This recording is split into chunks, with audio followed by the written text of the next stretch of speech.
So, pwede nyo din gamitin yung invite code ko dyan sa description para diretso na kayo dun sa pinaka main app. Then, may makukuha agad kayo dyan na points. So, paano nga ba ito laruin si logo? So, ayan, i-upgrade nyo lang ng i-upgrade yung honey.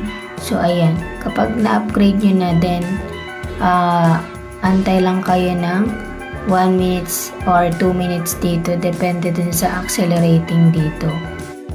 So, ang gagamitin natin dito pang upgrade is itong yung coins natin sa daas na 1.49 million. So, makukuha nyo lang yan kapag meron na kayong robbery points. So, meron tayong 11 robbery points. So, lalaroin lang natin siya kung kailangan natin makover yung aso para hindi siya makagat nung bubuyog. So, ganun lang yung gagawin nyo dun para makakuha kayo ng coins dito. So, ayan,